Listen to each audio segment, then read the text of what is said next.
I'm Liz from Gypsy Dreamer Quilts, and today I'm working on free motion quilting.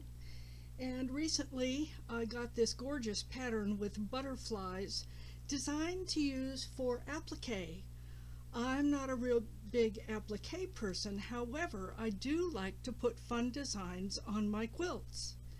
I currently am working on a quilt for someone who has monarch butterflies as her theme. So I took the butterfly design and I took it to my copier that has multiple functions and was able to reduce it to 75% so that it would fit in the corner blocks that I want to quilt these in. I made 4 copies, so I have one for each corner, and these are going to be trimmed down and pinned onto my quilt, and then all I'm going to do is quilt over all of those lines. So here's one corner, and I apologize for the shine on the paper. It's hard to get rid of the glare without different lights. However, I think you can see where I'm headed here. Half of the butterfly is already stitched down, and the other half is waiting to be stitched, and it's just pinned in a couple of places. So transferring a design that you want on your quilt doesn't have to be complicated. It can be as easy as printing a picture or tracing a design and then pinning it onto your quilt and then quilting over the lines. Now I am using my Sweet 16 sit down, and I am using a stitch regulator on the insight table, and I have it set for 13 stitches per inch. So that way I have shorter stitches, so it will be easier to perforate the paper and tear it off when we're done with the stitching. So here we go.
And now it's stitched.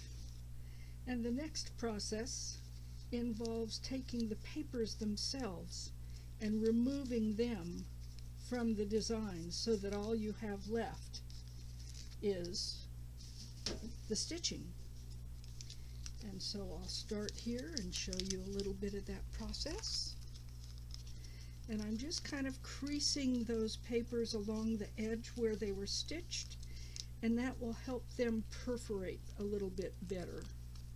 And I also keep a pair of nice tweezers nearby so that if there's little pieces of the paper that get stuck in the stitches, I can easily use the tweezers to pull those out. And you just continue around and then work on the small pieces until you're all the way around the quilt.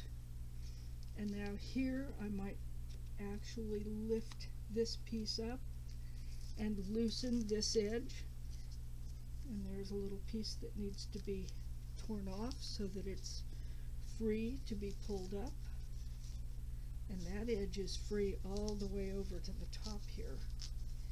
And then you can see once they're folded how easily these are tearing away. So the smaller stitch length certainly helps, and this is a very slick and not real difficult way to add fun quilting to your quilt. Get in here with the tweezers, pull out a couple of little pieces of paper that are lingering in there.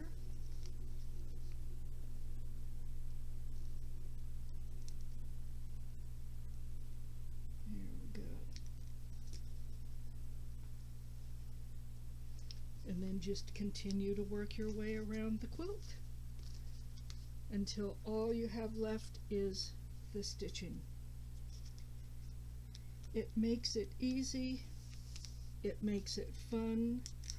If you don't stitch exactly on the line, no one's going to know because the papers with the lines will be torn away. So the design itself will be a little more organic, not as perfect as if it were traced exactly, but that works too, because as we know, we are not computers, so everything we do as humans is not quite perfect, although we try sometimes.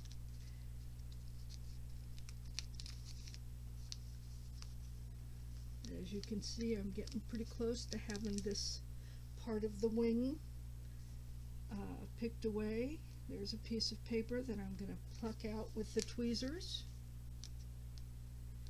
I'm using the point of the tweezers to get in under the paper.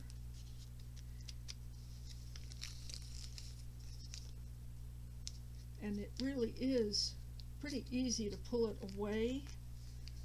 The paper, again, if you get that stitch length small, or if you're doing it free motion, stitch tighter so that your stitches are closer together, and you'll have a really nice looking piece when you're done with just the stitching showing and not the lines.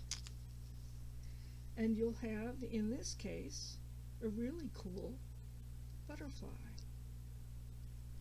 I hope you've enjoyed this little quick video and look forward to doing more for you.